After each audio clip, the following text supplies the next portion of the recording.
Hello, and welcome to The Smiling Human, where collectively we evolve through inquiry.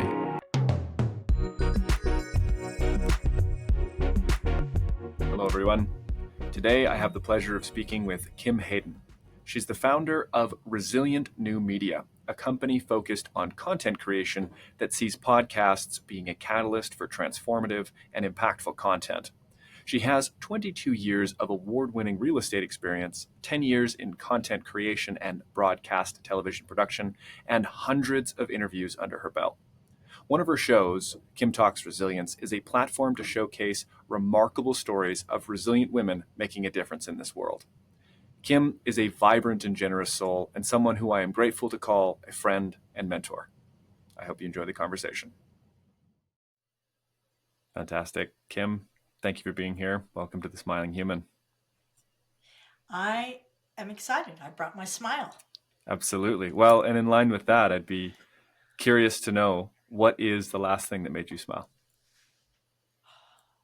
I just got off of recording a podcast with an amazing woman who is an artist for 30 years, and her story behind each of her series is incredible. And, she just believes the world needs more kindness, and she made me smile. And I'm blessed. I'm super blessed because I have amazing humans in my world, and I choose to keep it that way. So yeah, that's what just recently made me smile, is learning the sad stories and the strong stories and the crazy stories behind the art and how she sees the world. Fabulous. And for those who have been listening to the whole episode, you would have heard a little bit about Kim's story and where she's finding herself now and the work that she's doing in the introduction. What you may not know is Kim had a very powerful influence on making the Smiling Human podcast come to life. And so I wanted to thank you for that. Thanks for being here. And being that you've had a number of different hats you've worn in terms of your careers, and most recently doing all the work with podcasting, generating shows for other branded companies, particularly your work with Resilient TV, the Resilient Podcast, Resilient Talks, Kim Talks. I've brought you on here, season 1, all about meaning, particularly to speak and to bring your insights and to illuminate how meaning, femininity, womanhood, and resilience come together. And so we can start off maybe with a broad question. What does resilience mean to you? Resilience is simply, for me, that my past does not define my future. I do. And we all have statistics. We all overcome something.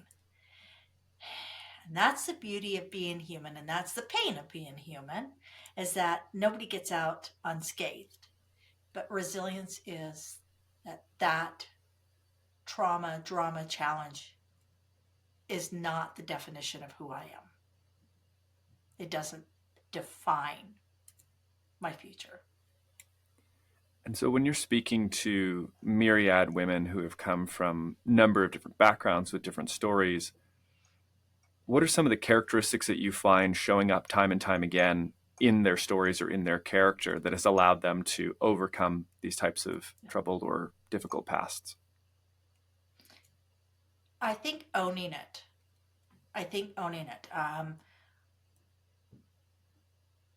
We know that statistically women have a lot of childhood, that 25% of all women will have some sort of abuse of some sort before the age of 18. That's what's reported, right? And then we have everything that goes on in the world around us. So the other 75%, just because that didn't happen doesn't mean there isn't something happen.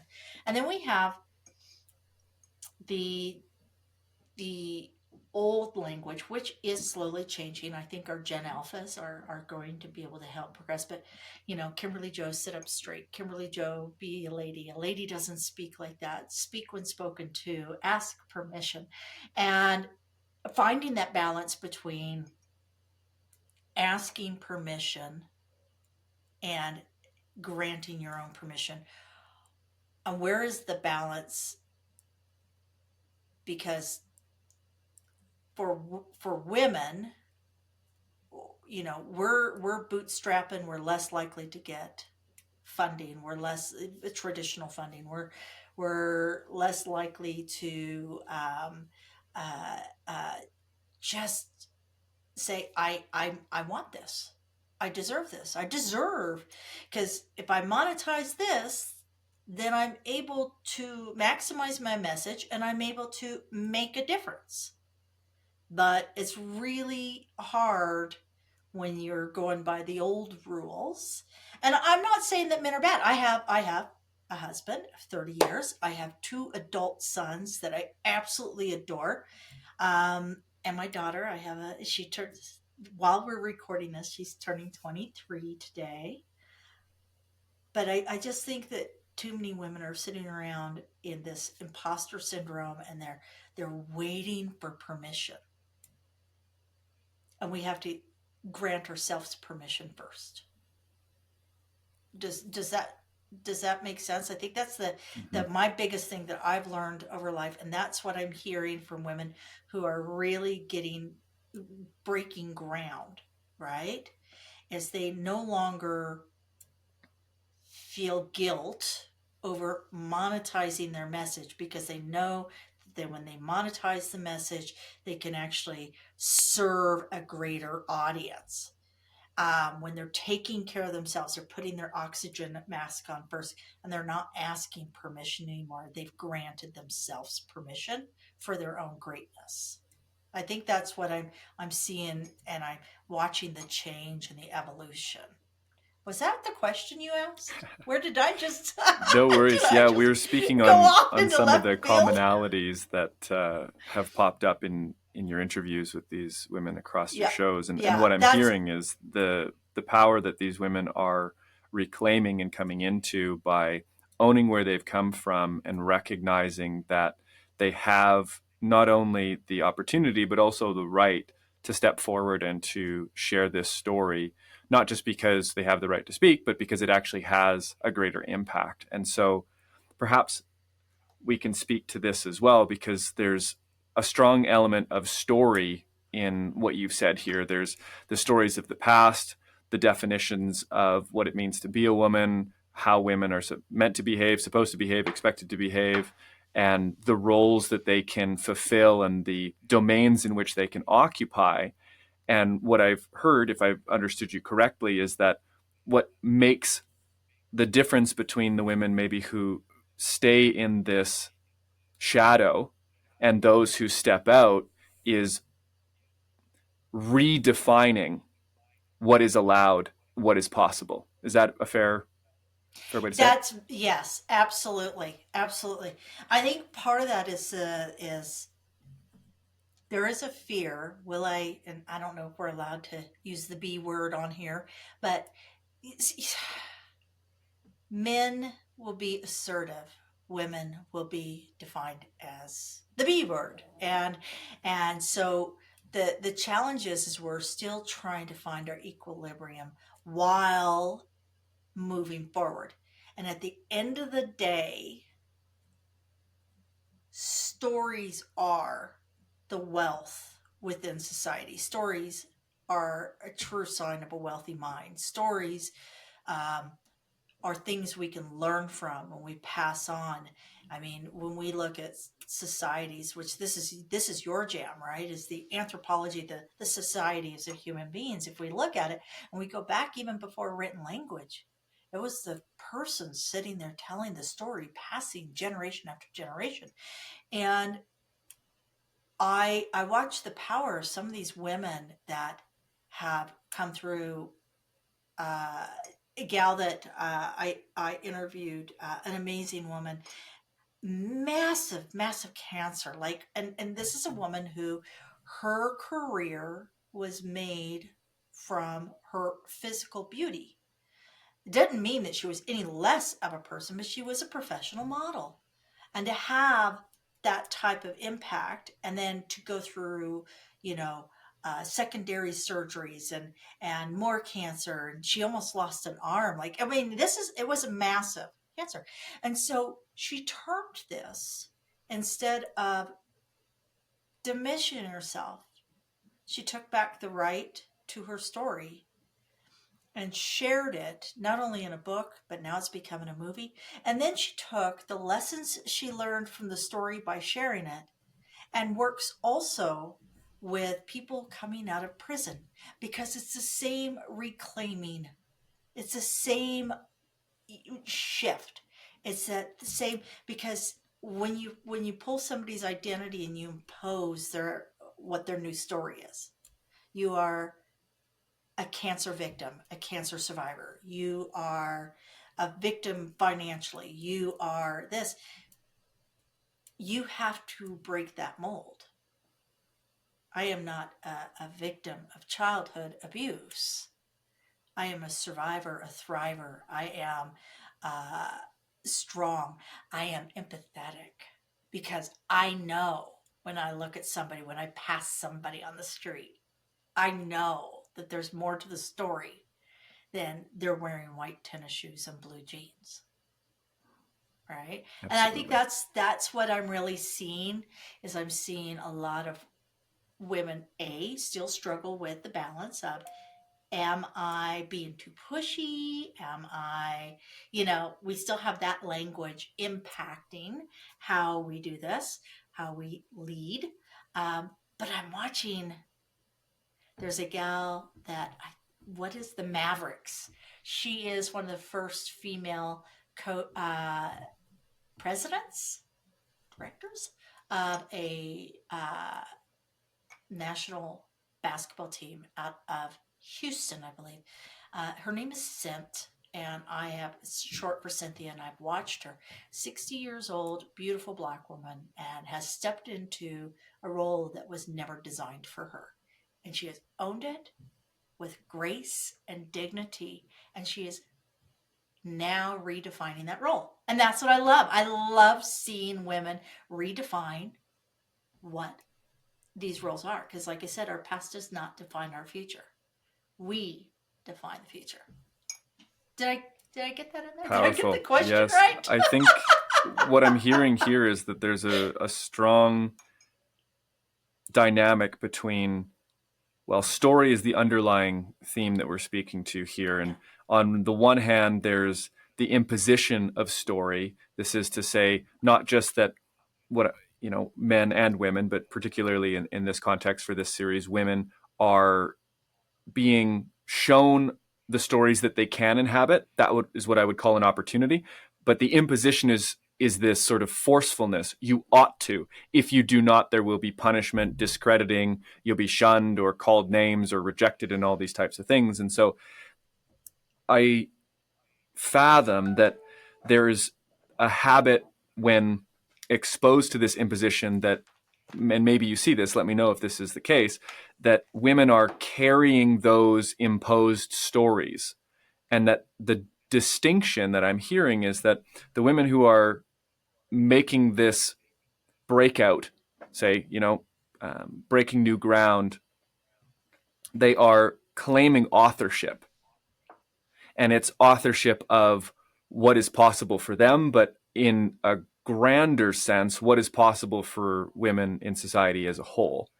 And I wanted just to circle around to one other piece that I think might be interesting for the listeners, and perhaps interesting to you as well, Kim, is that when you were talking about, not wanting to be too abrasive, or the B word in this sense, immediately what comes to my mind are a couple of the big five personality traits. Now, this is a very common, very well known, and very well tested way of measuring human temperament. And two traits come to mind. One is trait assertiveness, and the other is trait politeness.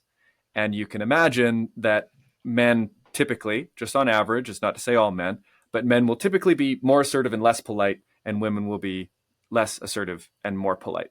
And there's Correct. a double edged sword to both of these, because we don't want to say, oh, well, politeness is better than impoliteness, or assertiveness is better than non assertiveness. In my work with communication, in my work with clients, it's always been about balancing delivering truth and speaking in a way that Yeah. recognizes one's humanity. And so, what I'm hearing, and you let me know what you think about this, is that there's a reclamation of greater humanity and a broader femininity, perhaps, in the women that you're speaking to on your show that are sharing these stories. Is that a fair assessment? Absolutely. I have a professional artist. I've had women who are uh, 30-year veterans in HR. I have, uh, a young woman who, you know, her she came through as a black woman in Harlem through the foster system, and yet she's got herself a double major and she's doing just amazing things. So I I do want to go back to like that whole perception of being pushy or whatever. And it's interesting. I watched a great special on it was called, and you'd love it. It's called I want to say The Making of a Liar, or the structure construction of a liar, or something like that. And it was, they basically uh what is the gal's name that did Thanos? She, or Theranos. Theranos was a tech company, and Theranos, she, this gal came, and what she was talking and doing absolutely is viable today. She was a decade ahead of where science was, but she was a make it, what does they call it?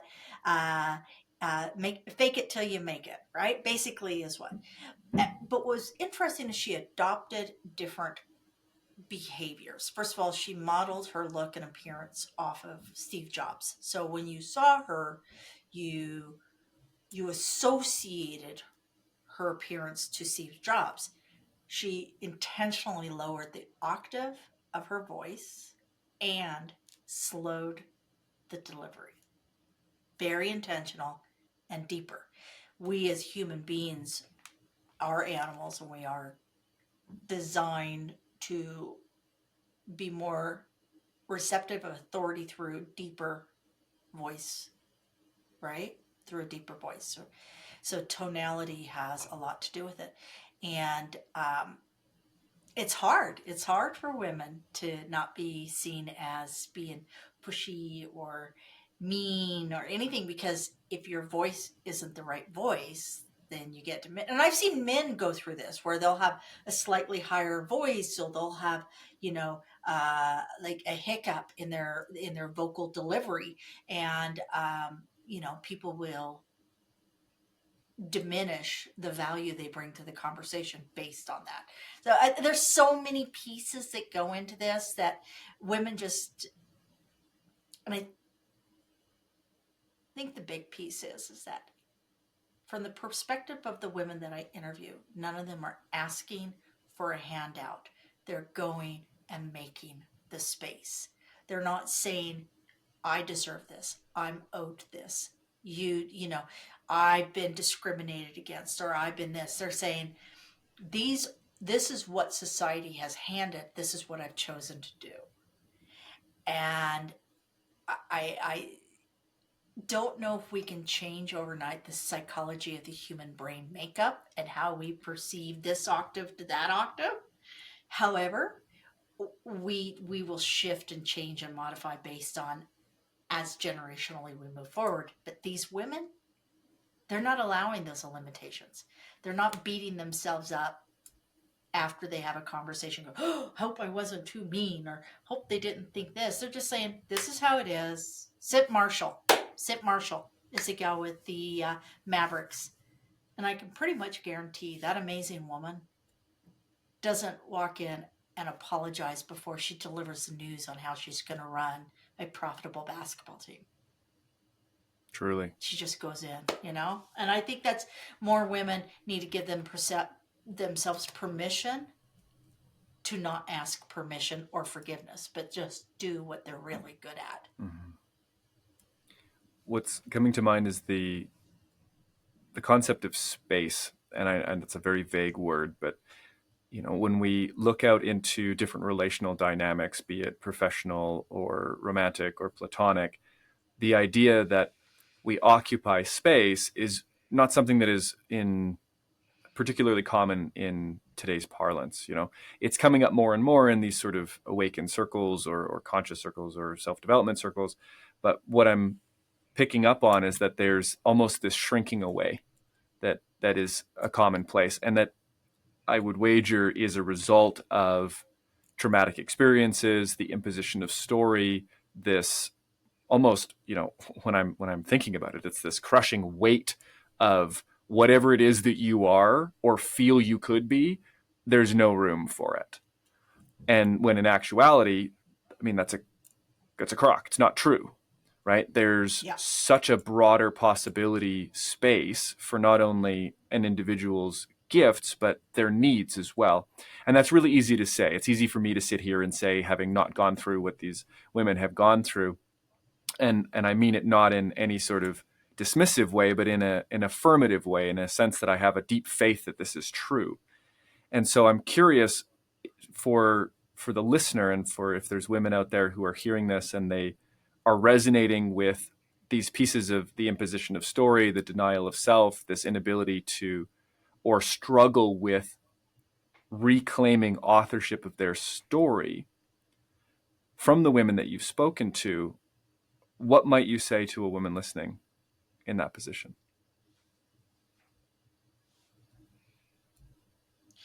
They have to give themselves permission.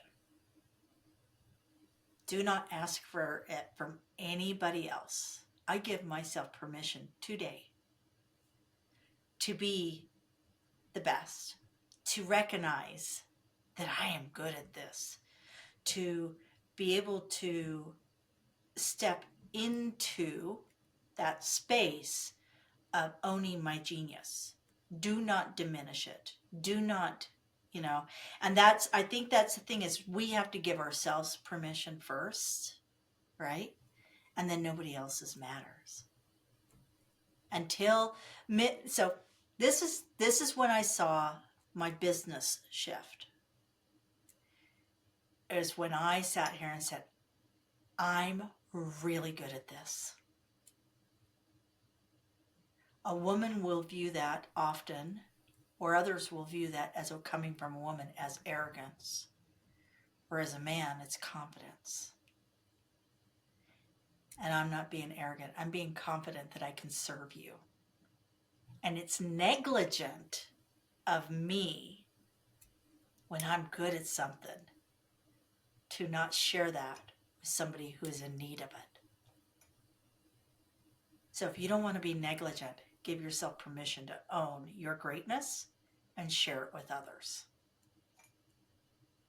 There might be something to say about the measurement of greatness. I get the sense that just in how you've articulated that, where the same expression of, I'm really good at this, is taken in one context when it's voiced by a woman and in a different when voiced by a man.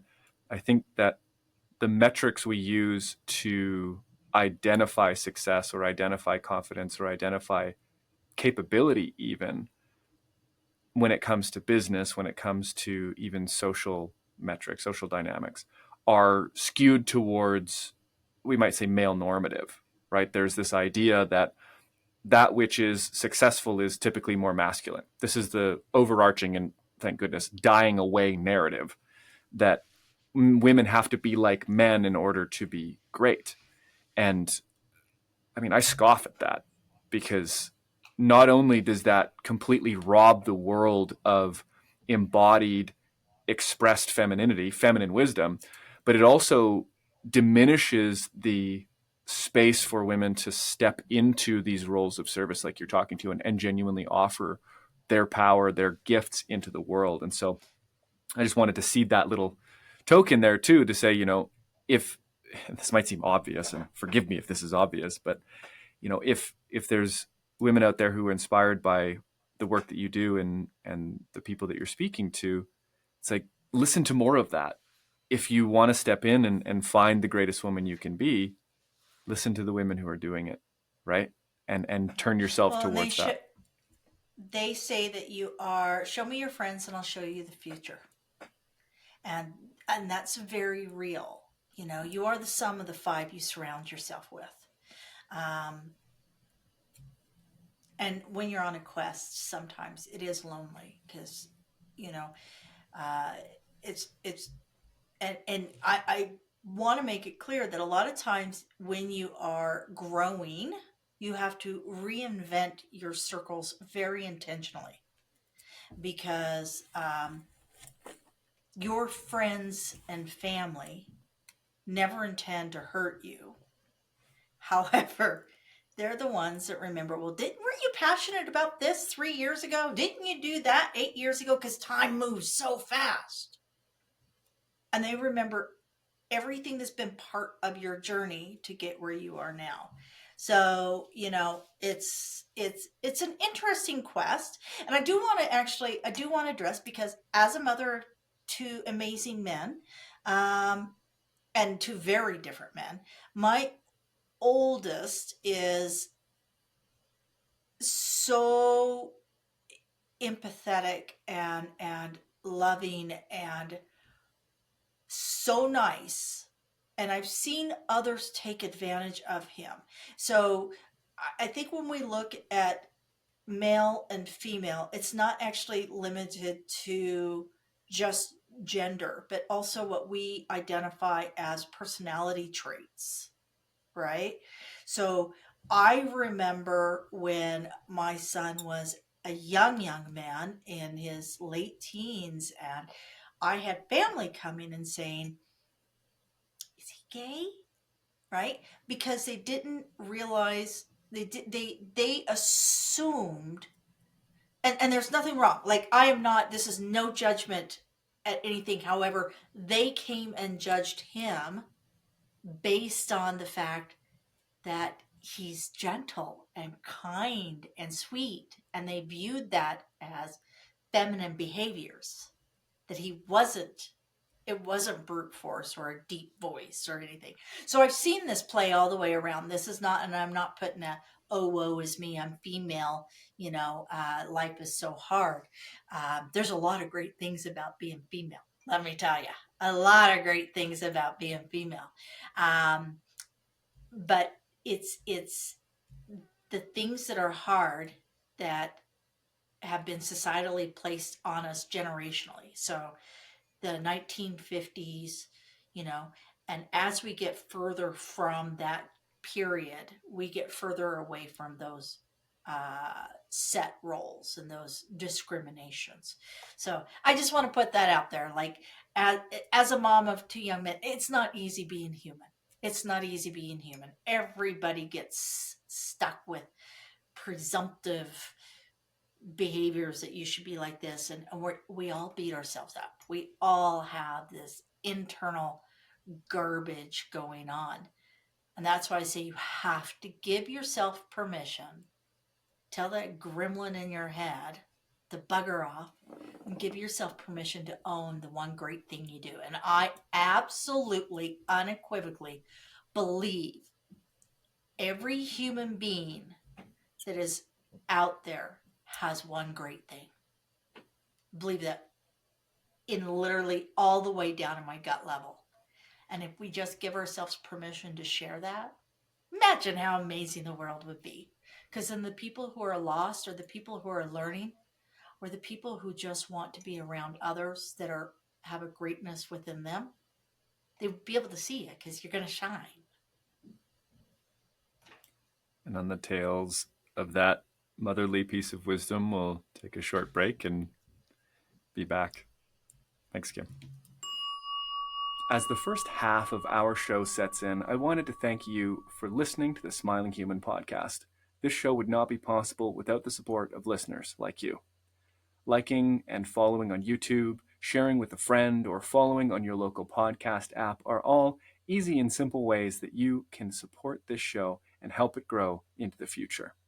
If you do want to support this show directly, you can consider becoming a patron at patreon.com/thesmilinghuman. Patrons get perks like early access to all episodes, behind-the-scenes content, and access to live Q&As with me. If this feels within your means, then please consider becoming a patron. Now let's get back to the show. Wonderful. We're back here after sitting with some of that lovely wisdom. Thanks again, Kim.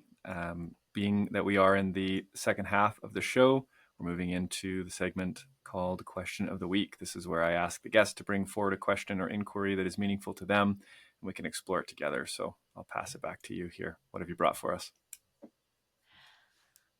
I think the big question is around, is it relevant? And I have heard this from women who are, a lot of them are transitioning from the corporate world, and they're going, yeah, but really, great. I was like a rock star HR, or, I can do, hostage negotiations in my sleep.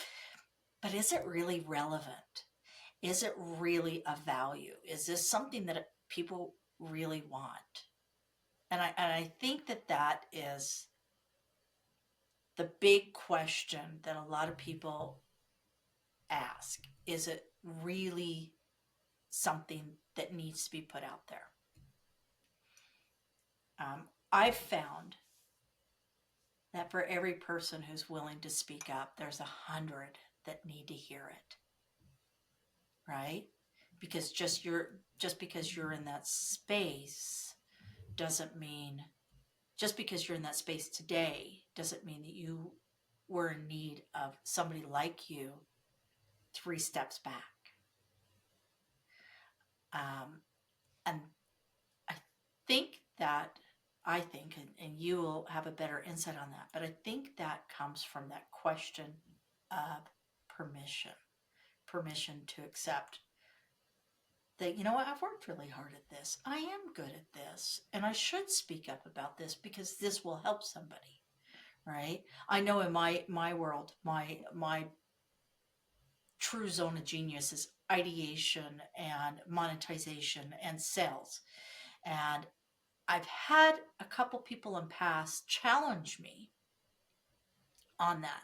Well, isn't that just like, is that really serving the greater good? Are you really doing something?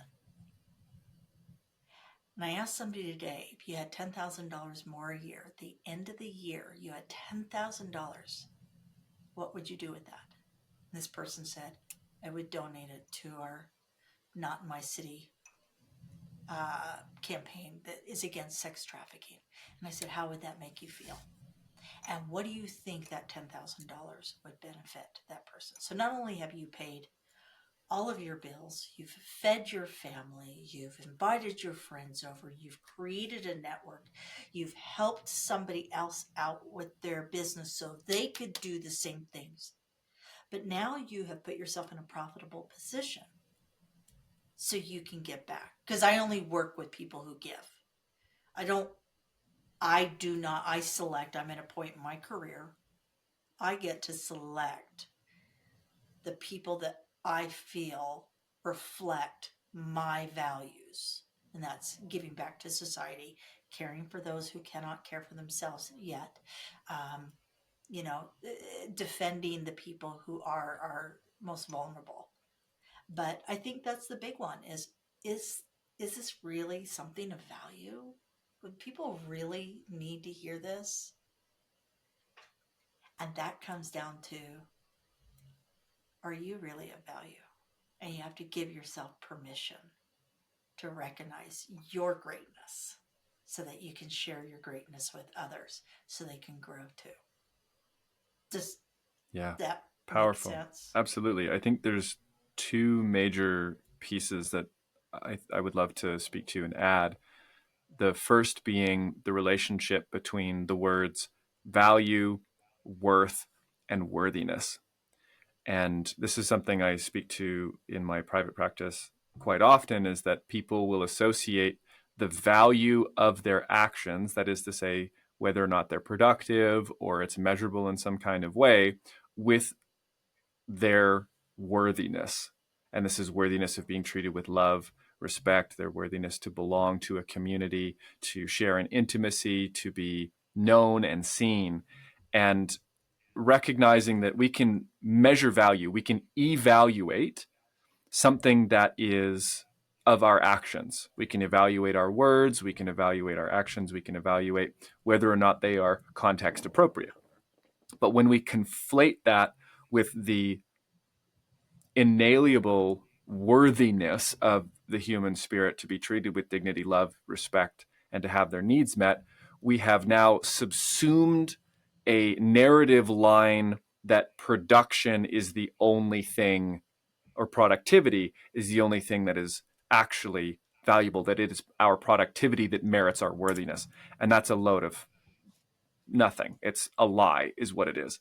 And so that's the first piece I would note, is that sitting with that in yourself as you listen, can I recognize where I bring value? And can I distinguish that from my worthiness of love and respect? So that's the first piece I would add. The second piece would be towards the word relevance. And this is a really interesting one. And I don't want to get too armchair philosopher here, so I'll try to keep it brief. There's a book by David Bohm called Wholeness in the Implicate Order, I believe. Uh, Outstanding book for anybody who wants to have their mind blown. And inside of this, he speaks about how we might approach English in a way that takes it closer to the truth of nature. And he uses the word relevance as an example of how we might change this. And in doing this, he looks at the word and we see relevance, right? Or relevate, which is to bring into mind again. This is what relevance is to do again, levate, bring into mind. And when we are checking for relevance, what we're doing is we are checking an idea against a particular context. And we are saying, is there alignment here? And the funny part about this is that the context by which we are measuring the idea is necessarily limited by our narrativized understanding of self and world. And this is sort of what we spoke to in the first half, that potentiality, the possibility of what is actually available to you is so much broader than you might imagine, that by asking yourself, is this relevant? With all due respect, you might not actually have the ability to measure that. And perhaps approaching, and not to, this is not a correction to your offering, just maybe an exposition, that rather than looking at relevance, we might look at, how does this serve others? Because if you are bringing something of service, if you are genuinely looking to add to someone's life or take away pain from someone's life, right? We either add good or take away bad in terms of a very rudimentary equation for service. You're going to hit the mark. You're going to hit value so long as you are oriented towards bettering others. And so I think that piece there is recognizing that my worthiness is not dependent on my actions, but I can absolutely generate a depth of value and share those ripples out with the world by orienting myself towards the good that it will do for the people in my immediate surroundings, my society, my community. I absolutely 110%. And I just would like to say that you cannot serve if you're silent.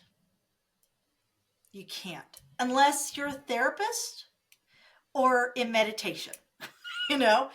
But if you don't share and you are silent, then the people behind you, the younger generation, the next generation, or the person that is 15 years, I've met women who are, I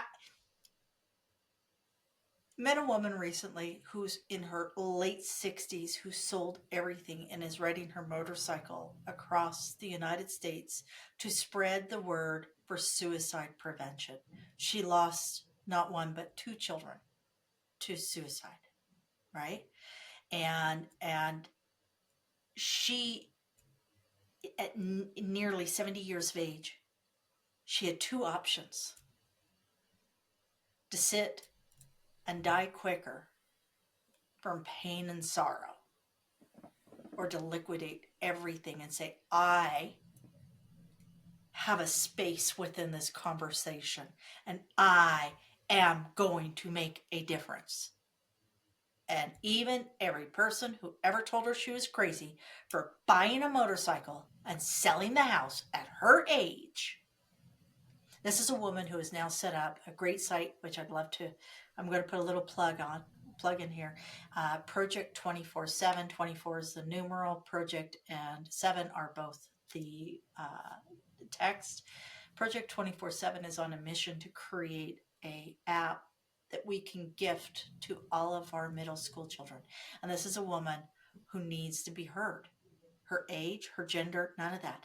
And she cannot help save somebody else's child or somebody else's world, because my children are my world, if she stayed silent. And so I'm just saying that, and she has to monetize this, right? So she can build the app. The app is $80,000. But what is somebody's child's life worth?